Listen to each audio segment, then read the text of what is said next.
Hello friends, this is Anjali. आज हम बात करेंगे जुलाई मंथ के कंसोलिडेशन करंट अफेयर्स के बारे में, मंथली कंसोलिडेशन करंट अफेयर्स के बारे में।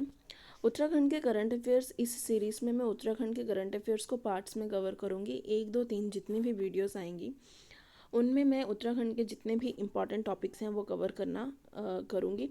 और अगर आपको कोई भी प्रॉब्लम, कोई भी सजेशंस आपको प्रोवाइड करने हैं तो आप कमेंट बॉक्स में कमेंट कर सकते हैं। ये जो टॉपिक्स हैं ये उत्तराखंड के मेंस के पर्सपेक्टिव से बहुत ही इम्पॉर्टेंट टॉपिक हैं। ये कहीं ना कहीं उत्तराखंड के और यूपीएससी के भी काफ़ी सारे टॉपिक्स को कवर अप करेंगे और ये आपके मेंस के प्रैक्टिस को इन्हांस करने में और ज़्यादा मदद करेंगे। तो बिना देरी करे शुरू करते हैं उत्तराखंड के करंट अफेयर्स के बारे में, जुलाई मंथ के करंट अफेयर्स के बारे में। सबसे पहला टॉपिक है हमारा क्लाउड बर्स्ट इन उत्तराखंड। क्लाउड बर्स्ट इन उत्तराखंड जब हम बात करते हैं तो क्लाउड बर्स्ट रिसेंटली हाल फिलहाल में हमने उत्तराखंड में बहुत सारी ऐसी प्रॉब्लम्स देखी हैं, ऐसा बहुत ज़्यादा इंटेंस रेनफॉल देखी है जिसके कारण उत्तराखंड के काफ़ी डिस्ट्रिक्ट जो हैं लैंडस्लाइड से, रेनफॉल से काफ़ी ज़्यादा प्रभावित हुए। और जो उत्तराखंड के डिस्ट्रिक्ट्स थे वहाँ पे कुछ ऐसे विलेजेस थे जो कि बिल्कुल ही कट ऑफ हो गए, जो रोड्स थी बिल्कुल ही वो टूट गई। इसी तरीके से जब हम इसको एक्सप्लेन करते हैं कि यहाँ पे क्लाउड बर्स्ट क्या होता है, तो इस टॉपिक में हम वही कवर अप करेंगे कि क्लाउड बर्स्ट एक्चुअली में होता क्या है, ठीक है, इसके कारण क्या क्या है, इससे किस तरीके से लोग इम्पैक्ट होते हैं, किस तरीके से ये जो हमारी डेली बेसिस पे जो हमारी रूटीन लाइवलीहुड है वो इम्पैक्ट होती है। क्लाउड बर्स्ट न्यूज़ में क्यों है? क्योंकि उत्तरकाशी में क्लाउड बर्स्ट हुआ है जिसके कारण उत्तराखंड में काफ़ी सारे रीजन्स में लैंडस्लाइड देखने को मिली है। जो पिलग्रिमेजेस रूट्स हैं वो डिसरप्ट हुए हैं, क्योंकि आप देखते हो कि उत्तराखंड में जो टूरिज़्म और पिलग्रिमेजेस टूरिज़्म जो होते हैं, पिलग्रिमेज जो टूरिज़्म है वो मई के मंथ से शुरू होता है और मई के मंथ से लेके ये लास्ट अक्टूबर तक चलता है। ठीक है, अक्टूबर तक चलता है, जब तक जो है इन रीजन्स जो जैसे केदारनाथ है, बद्रीनाथ है, इनके कपाट बंद नहीं हो जाते तब तक ये जो है पिलग्रिमेजेस, ये टूरिज़्म चलता है। ठीक है, तो इस क्लाउड बर्स्ट के कारण जो पिलग्रिमेजेस रूट्स हैं वो काफ़ी ज़्यादा इम्पैक्ट हुए हैं। बहुत सारे वर्कर्स मिसिंग हैं। ठीक है, जो डिस्ट्रिक्ट फ्लैश फ्लड और लैंडस्लाइड से ज़्यादा प्रभावित हैं उनको हाई अलर्ट पे डाल दिया गया है सरकार के द्वारा। ठीक है, ये जुलाई मंथ में किया था सरकार ने। अब क्लाउड बर्स्ट क्या होता है? बेसिकली क्लाउड बर्स्ट सडन और इंटेंस रेन स्टॉर्म है जो कि एक घंटे से कम समय के अंदर, ठीक है, 10 सेंटीमीटर से ज़्यादा जिसमें रेनफॉल होती है। समझ में आया? क्लाउड बर्स्ट क्या होता है? वो फिनोमिना, वो प्रोसेस या वो फिनोमिना जिसमें एक घंटे से भी कम समय के भीतर 10 सेंटीमीटर से ज़्यादा रेनफॉल हो जाए किसी एक स्मॉल रीजन में, जो कि अप्रॉक्सीमेटली 10 किलोमीटर में स्प्रेड हो रखा है। ठीक है जी, ये जो है किसके द्वारा अकम्पेन्ड होता है या किसके द्वारा अकम्पेन्ड होता है? यहाँ पे हेल स्टॉर्म होता है, थंडर होता है, लाइटनिंग होती है बहुत ज़्यादा। ठीक है, जो मौसम है वो बहुत ज़्यादा, मौसम में बहुत बदलाव देखने को मिलता है। थंडर स्टॉर्म देखने को मिलते हैं जब क्लाउड बर्स्ट होता है। क्लाउड बर्स्ट जो है मोर कॉमन माउंटेनियस रीजन्स में है, स्पेशली हिमालयाज़ में। आपने देखा होगा 2016 में जो केदारनाथ में आपदा आई थी वो भी कहीं ना कहीं क्लाउड बर्स्ट के कारण ही था। 2021 में जो श्रीनगर जो कि ऋषि गंगा के ऊपर जो जो उस समय पे ऋषि गंगा में बादल फटा था, वो भी यही फिनोमिना था। ठीक है, जिसके कारण काफ़ी ज़्यादा सरकार को भी लॉस हुआ और वहाँ के जो लोकल लोग थे वो भी इम्पैक्ट हुए due to their localised nature. अब जो क्लाउड बर्स्ट होता है, क्लाउड बर्स्ट का जिस रीजन में ये होता है वहाँ का ही इसका इम्पैक्ट होता है या इसका नेचर होता है, लोकलाइज्ड नेचर होने के कारण, क्योंकि ये वहाँ की प्राकृतिक जो रीजन्स हैं, लैंडस्केप है, उससे प्रभावित होता है।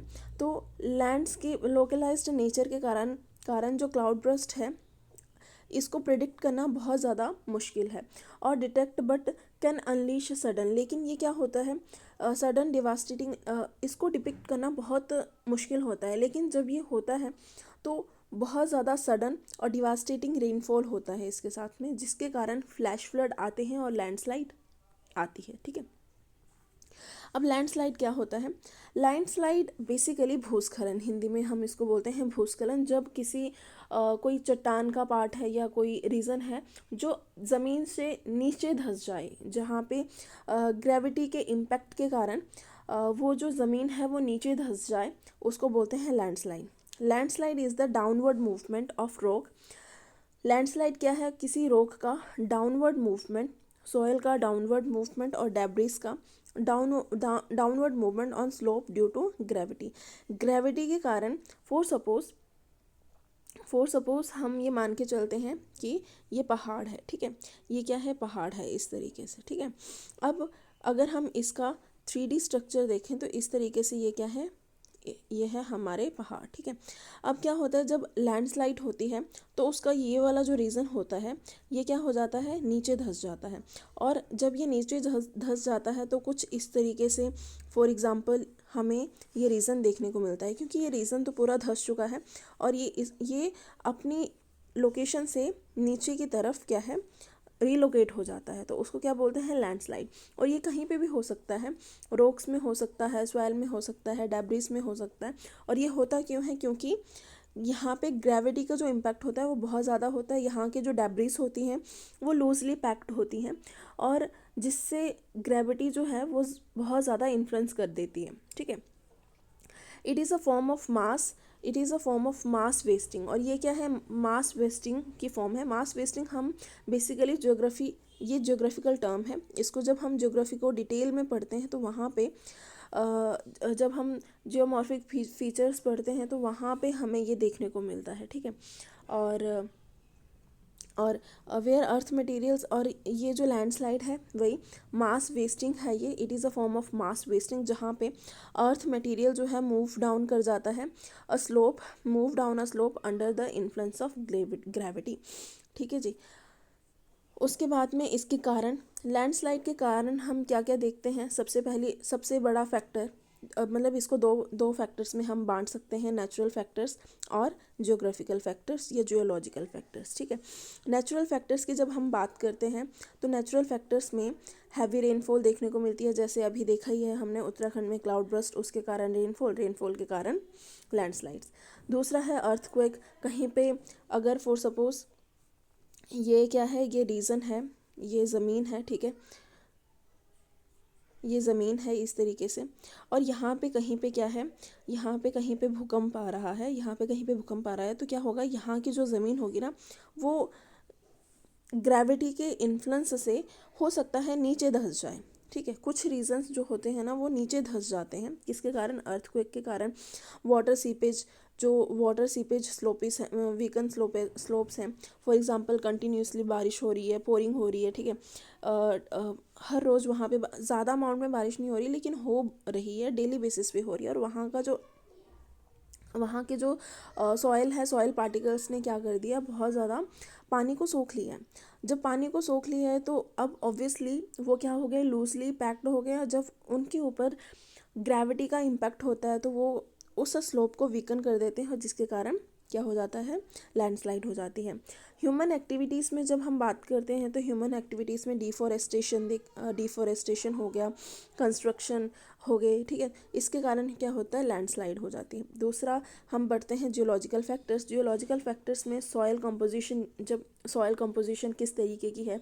फॉर सपोज जो बालू टाइप की मिट्टी होती है उसमें वाटर रिटेंशन कैपेसिटी कम होती है तो वो जल्दी धंस जाती है। उसी तरीके से जिसकी वाटर रिटेंशन कैपेसिटी ज़्यादा होती है वो कम धंसती है। ठीक है, तो सॉइल कंपोजिशन हो गया एंड ट्रेन हो गया, also affect the slope stability and can lead to the landslide, और जिसके कारण क्या होता है? लैंडस्लाइड होता है। ठीक है, अब हम बात करते हैं फ्लैश फ्लड्स। अब जब हम क्लाउड बर्स्ट की बात करते हैं ना तो क्लाउड बर्स्ट के साथ में एक फिनोमिना है, उसके साथ का मिला जुला फिनोमिना है फ्लैश फ्लड। फ्लैश फ्लड क्या होते हैं? फ्लैश फ्लड में वाटर लेवल्स का सडन इंक्रीज हो जाता है। फ्लैश फ्लड में क्या होता है?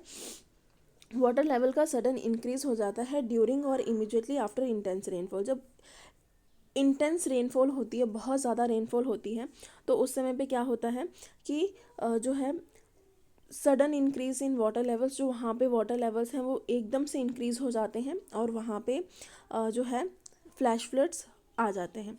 ठीक है, अब क्लाउड बर्स्ट के अगर हम कारणों की बात करें तो बहुत सारे कारण हो सकते हैं, जैसे कि cloud burst occurs only via orographic lift. ये बेसिकली ज्योग्राफी का फिनोमिना है। ठीक है, ज्योग्राफी का फिनोमिना है, तो क्लाउड बर्स्ट किसके कारण होते हैं? क्लाउड बर्स्ट किसके कारण होते हैं? Cloud burst occurs via orographic lift, that is a situation when a warm air parcel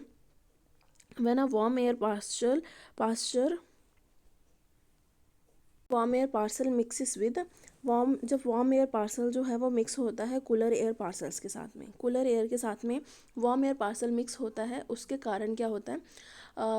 उसके कारण कंडेंसेशन होती है। तो बेसिकली क्लाउड बर्स्ट क्यों होता है? क्लाउड बर्स्ट क्या है? ओरोग्राफिक लिफ्ट है। ओरोग्राफिक लिफ्ट है, किसके कारण होता है? ओरोग्राफिक लिफ्ट के कारण होता है। ठीक है, किसके कारण होता है? ओरोग्राफिक लिफ्ट से होता है। जैसे cloud burst occurs only via orographic lift, that is orographic. अब ओरोग्राफिक लिफ्ट क्या होती है? ओरोग्राफिक लिफ्ट क्या होती है? ओरोग्राफिक लिफ्ट क्या होती है? वेट, हाँ,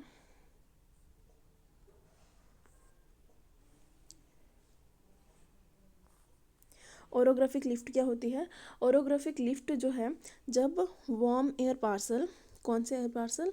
वार्म एयर पार्सल जब कोल्ड एयर पार्सल के साथ में क्या होता है? मिक्सअप होता है। कोल्ड एयर पार्सल के साथ में मिक्सअप होता है, तो जिसके कारण सडन कंडेंसेशन होती है। फॉर सपोज ये क्या है? वार्म एयर पार्सल है। ठीक है, ये क्या है? वार्म एयर पार्सल है। और ये क्या है? ये क्या है? कोल्ड एयर पार्सल है। ठीक है, कोल्ड एयर पार्सल है। अभी ये क्या होंगे? आपस में मिक्सअप होंगे। जब इनका आपस में मिक्सअप होगा, आपस में जब ये मिक्सअप होंगे, तो इसका रिजल्ट क्या होगा? इसका रिजल्ट होगा सडन कंडेंसेशन। क्या रिजल्ट होगा इसका? Sudden condensation. ठीक है, क्या होगा? सडन कंडेंसेशन होगा। और यहाँ पे ये जो स्टेप्स हैं इनसे हम देख सकते हैं कि किस तरीके से सडन कंडेंसेशन होगा। सबसे पहले देखिए, सबसे पहले जो है, जो मॉइस्ट एयर है, सबसे पहले जो मॉइस्ट एयर है वो इनकाउंटर करती है माउंटेन्स को, हिल्स को and force to rise. For example, जो मॉइस्ट एयर है वो क्या कर रही है? मॉइस्ट एयर किसको काउंटर कर रही है? मॉइस्ट एयर काउंटर कर रही है माउंटेन्स को और हिल को, माउंटेन या हिल को, एंड फोर्स टू राइज, जिसके कारण जो है वो ऊपर की तरफ राइज हो रहे हैं, जिसके कारण वो क्या हो रहा है? ऊपर की तरफ राइज हो रहा है। Rising air cools. और यहाँ पे एक ज्योग्राफी का फिनोमिना लग रहा है। ज्योग्राफी का कौन सा फिनोमिना है? कि जैसे जैसे जो एयर पार्सल है राइज करते हैं, जैसे जैसे एयर पार्सल राइज करता है, वैसे वैसे हाइट के साथ में हमेशा टेम्परेचर जो है वो क्या होता है? डिक्रीज होता है। इंक्रीजिंग हाइट के साथ में टेम्परेचर हमेशा क्या होता है? डिक्रीज होता है। ठीक है, और डिक्रीज होता है। उसके बाद में क्या है? Rising air cools and condense clouds develop. जब एयर जो है वो राइज कर जाती है, तो उस समय पे क्या है? जब एयर राइज कर जाती है तो वो क्या हो जाती है? कूल हो जाती है, ठंडी हो जाती है, और उसके बाद में कंडेंसेशन, एक प्रक्रिया होती है कंडेंसेशन होके वो क्या हो जाती है? क्लाउड्स को डेवलप करते हैं। क्या डेवलप करते हैं? क्लाउड्स को डेवलप करते हैं। ठीक है, जब क्लाउड्स डेवलप हो जाते हैं तो उस समय पे वायलेंट अपवर्ड एयर पार्सल, जो violent upward flow of air parcel air prevents the condensing rain drops from falling to the ground। ठीक है, उसके बाद में lack of upward air prevents जो lack of ये, जब एयर ऊपर की तरफ पहुंच जाती है, तो वहाँ पे क्या होती है? एयर नहीं होती है। वहाँ पे एयर नहीं होती है, तो यहाँ पे क्या हो जाता है? जो मॉइस्चर है, मॉइस्चर की डिसिपेशन जो है वो प्रिवेंट होती है, क्योंकि यहाँ पे जो है एयर प्रेजेंट नहीं होती। And whole of the stored water falls at one time, और यहाँ पे क्या हो जाता है, पूरा का पूरा जो पानी है एक ही बार में क्या हो जाता है, वाटरफॉल हो जाता है, एक ही बार में वो रेनफॉल में कन्वर्ट हो जाता है। And steep slope causes flash floods, और जहाँ पे क्या होती हैं, स्टीप स्लोप्स होती हैं, तो वहाँ पे क्या क्या हो जाता है, वहाँ पे हो जाता है फ्लैश फ्लड। तो समझ में आया। तो सबसे पहले क्या हुआ कि जो मॉइस्ट एयर है उसने हिल्स को काउंटर किया। मॉइस्ट एयर मतलब कि जो गर्म हवाएं हैं, गर्म हवाओं के साथ में क्या आता है, पानी, पानी लेके जो गर्म हवाएं हैं वो अपने साथ में सी से पानी लेके आती हैं। जैसे वो सी से पानी लेके आती हैं वैसे ही फिर हाइट गेन करती हैं, और जब वो हाइट गेन करती हैं ऊपर की तरफ जाती हैं, तो जैसे जैसे वो ऊपर की तरफ जाती हैं वैसे वैसे उनका जो टेम्परेचर है वो स्लो डाउन होता है, वो कम होता है। जब उनका टेम्परेचर कम हो जाता है तो वो वहाँ पे एक कंडेंसेशन की प्रक्रिया होती है। कंडेंसेशन से वो क्लाउड्स में डेवलप हो जाते हैं। क्लाउड्स में डेवलप होने के बाद में, जब वो क्लाउड्स में डेवलप हो जाते हैं, तो तीसरा जो पॉइंट है, तीसरा जो स्टेप है वो क्या होता है कि flow of air prevents the condensing rain drops from falling to the ground. जो एयर का फ्लो है, जो एयर का फ्लो है वो जो कंडेंसिंग रेन ड्रॉप्स हैं उनको फॉल होने से बचाती हैं, ग्राउंड में फॉल होने से बचाती हैं। क्योंकि वायलेंट अपवर्ड हो रहा है, एयर का वायलेंट अपवर्ड हो रहा है, एयर का वायलेंट अपवर्ड होने के कारण, ठीक है, जो कंडेंसिंग रेन ड्रॉप्स हैं वो नीचे गिरने से बच जाती हैं। जब वो हाइट पे पहुंच जाती है तो वहाँ पे क्या होता है, वहाँ पे एयर नहीं होती है, वहाँ पे एयर नहीं होती है, तो वहाँ पे क्या होता है, उसके कारण डिसिपेशन ऑफ मॉइस्चर प्रिवेंट हो जाता है। होल ऑफ द वाटर जो है वो वाटरफॉल्स में स्टोर होता है। Whole of the water stored water falls को स्टोर करते हैं at a time, at one time. लेकिन जब वो किसी रीज़न से गुजर रहे होते हैं तो वहाँ पे स्टीप स्लोप्स के कारण वहाँ पे क्या आ जाते हैं, फ्लैश फ्लड्स आ जाते हैं, वो आप डायग्राम्स में देख सकते हो। ठीक है जी। उसके बाद में हम बात करते हैं कारणों के बारे में। ठीक है। अच्छा, बेसिकली ये क्या होते हैं, ये जो फ्लैश फ्लड्स होते हैं ये भी लोकलाइज्ड होते हैं, हाईली लोकलाइज्ड होते हैं। क्लाउड बर्स्ट भी लोकलाइज्ड होते हैं, और जो फ्लैश फ्लड्स हैं वो भी लोकलाइज्ड होते हैं। शॉर्ट लाइव्ड इवेंट्स हैं, ये लंबे समय के लिए नहीं होते हैं, कुछ ही मिनट्स और सेकंड्स के लिए आते हैं, typically occurring within hour of rainfall. और ये कब होते हैं, जैसे रेनफॉल के 1 घंटे के अंदर अंदर। ठीक है जी। उसके बाद में है विदिन 6 आवर ऑफ, यहाँ पे 6 आवर ऑफ रेनफॉल। ओके जी। उसके बाद में हम कारणों की बात करें तो कौन कौन से कारण हैं जो जिससे क्या होता है, फ्लैश फ्लड्स होते हैं। प्राइमरली इंटेंस रेनफॉल के कारण, जिसके that ओवरवेल्म्स the soils absorption capacity, जो कि सॉइल अब्जॉर्प्शन की कैपेसिटी को ओवरवेल्म कर देते हैं, जिसकी मैं पहले से बात कर रही हूँ। एंड ड्रेनेज सिस्टम, अगर वहाँ का ड्रेनेज सिस्टम काम का नहीं है, वहाँ के ड्रेनेज सिस्टम में ब्लॉकेजेस हैं, प्रॉपर तरीके से वहाँ पे जो है पानी ड्रेन नहीं होता है, तो वहाँ पे फ्लैश फ्लड देखने को मिलेगा। Apart from heavy rains, flash floods can also result from rapid snow melt. Rapid snow melt के कारण भी होता है due to sudden temperature rises. एकदम से अगर टेम्परेचर राइज हो जाए और स्नो मेल्ट हो जाए, उसके कारण भी फ्लैश फ्लड्स देखने को मिलते हैं। डैम्स और लेवी ब्रिजेस, आइस और debris jams, and sudden glacier lake outburst. Sudden glacier lake outburst, for example वही 2021 का जो ऋषि गंगा के ऊपर क्लाउड ब्रस्ट हुआ था, तो वो भी क्या था, ग्लेशियर लेक आउटब्रस्ट था। ग्लेशियर लेक आउटब्रस्ट मतलब कि जो ग्लेशियर्स होते हैं वहाँ पे एकदम से जो बर्फ़ है मेल्ट हो जाती है, और जो कैपेसिटी होती है वहाँ की लेक्स की वो ओवरवेल्म हो जाती है, और जिसके कारण क्या हो जाता है, आउटब्रस्ट हो जाता है। Additionally urbanisation with improve services like roads, buildings increases run off, reducing water absorption and intensifying flash floods. और साथ में अभी हम देख रहे हैं अर्बनाइजेशन का फिनोमिना, और यहाँ पे हर एरिया, हर रीजन में इंटेंस अर्बनाइजेशन हो रही है। इंटेंस अर्बनाइजेशन के कारण में क्या हो रहा है, रोड्स हैं वो डेवलप हो रही हैं, बिल्डिंग्स जो है, कंक्रीटाइजेशन ऑफ मटेरियल हो रहा है, कंक्रीटाइजेशन ऑफ रोड्स हो रही हैं, बिल्डिंग्स हो रही हैं, तो जिसके कारण वहाँ की वाटर एब्सॉर्प्शन कैपेसिटी जो है वो रिड्यूस हो रही है, वो क्या हो रही है, रिड्यूस हो रही है, जिसके कारण फ्लैश फ्लड्स जो हैं वो और ज़्यादा वहाँ पे इंटेंस हो रहे हैं। ठीक है जी। अब हम दूसरा टॉपिक बात करते हैं।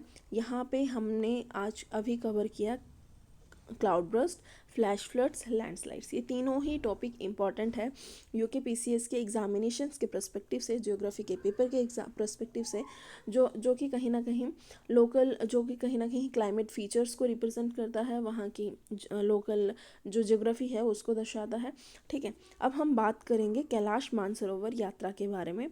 कैलाश मानसरोवर यात्रा न्यूज़ में है काफ़ी टाइम से, और अभी रिसेंट में चीफ मिनिस्टर ऑफ उत्तराखंड जो है उन्होंने पिलग्रिमेजेस के पहले बैच को कैलाश मानसरोवर यात्रा के लिए रवाना किया है।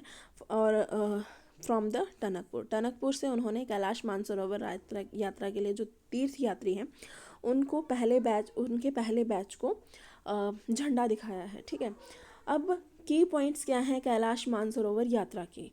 मिनिस्ट्री ऑफ एक्सटर्नल अफेयर्स ने ऑर्गेनाइज की है यात्रा। जो मिनिस्ट्री ऑफ, अच्छा यहाँ पे एक क्वेश्चन बन सकता है कि कैलाश मानसरोवर की जो यात्रा है वो कौन सी मिनिस्ट्री के द्वारा ऑर्गेनाइज की जाती है। तो मिनिस्ट्री ऑफ एक्सटर्नल अफेयर्स के द्वारा कैलाश मानसरोवर की यात्रा जो है हर साल ऑर्गेनाइज की जाती है between June and September and June के बीच में कैलाश मानसरोवर की यात्रा मिनिस्ट्री ऑफ एक्सटर्नल अफेयर्स के द्वारा ऑर्गेनाइज की जाती है।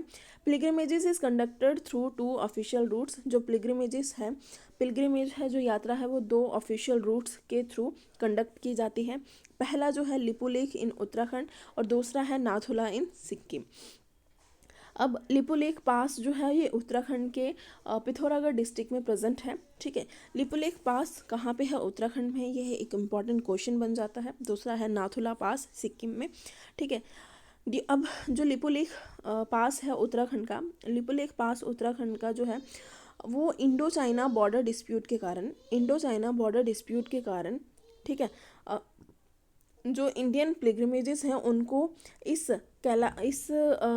रोड के एक्सेस से डिनाई किया गया है। हाल फिलहाल ये बंद है।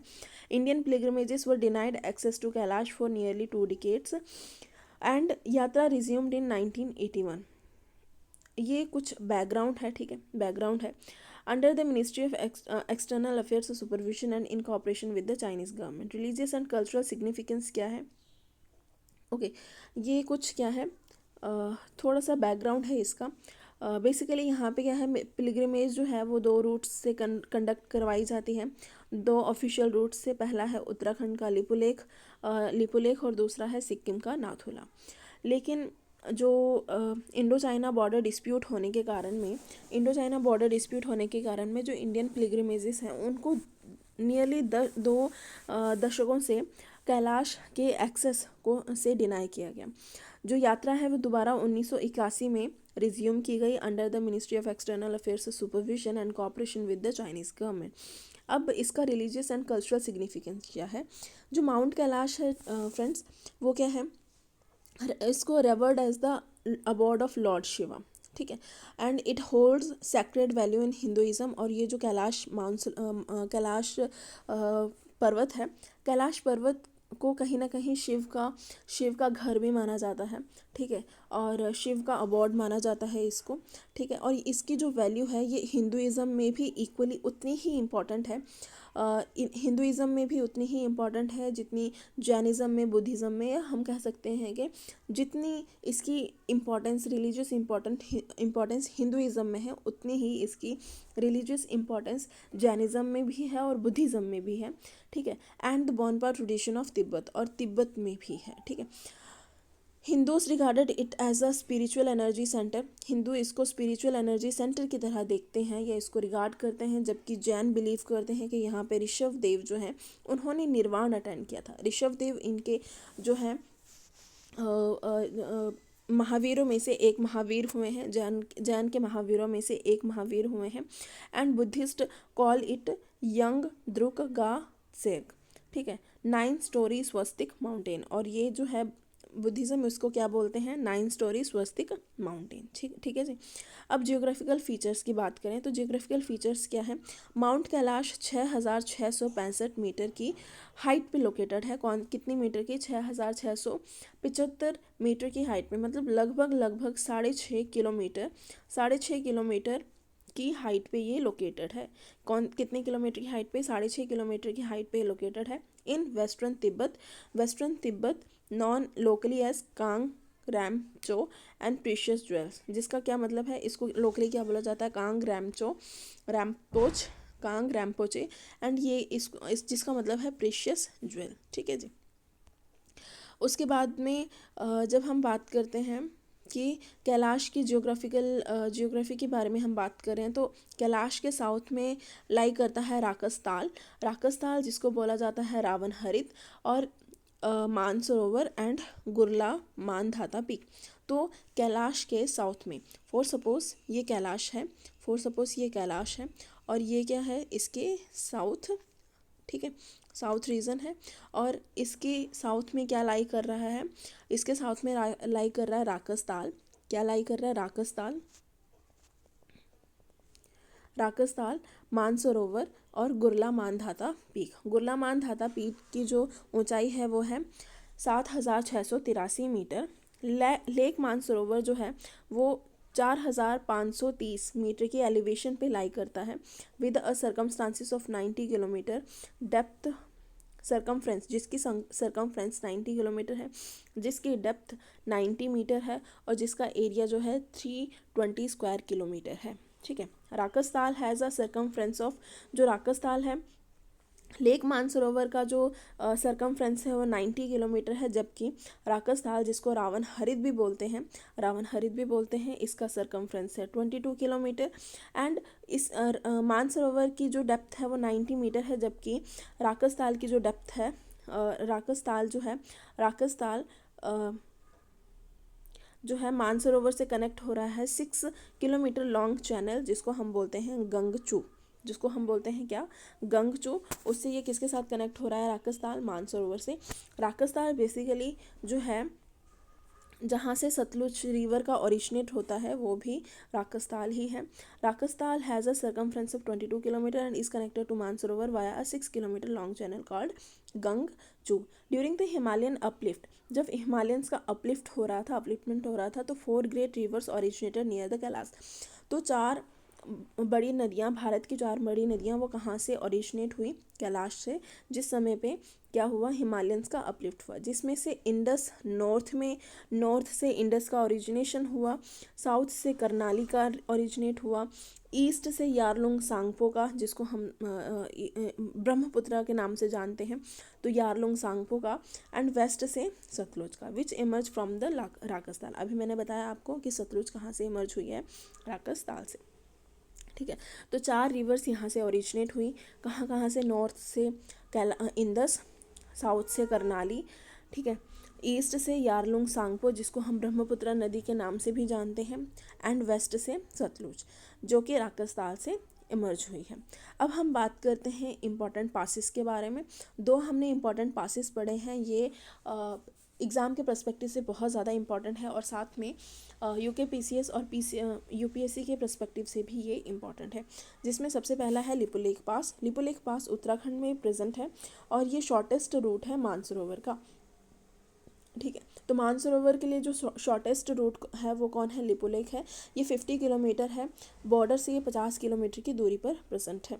But rough terrain extend the track to 200 kilometre, लेकिन यहाँ की जो ट्रेन है वो सही नहीं है, वो रफ ट्रेन है, जिसके कारण ये पूरा ट्रैक जो है ये 200 किलोमीटर तक एक्सटेंड हो जाता है। ठीक है।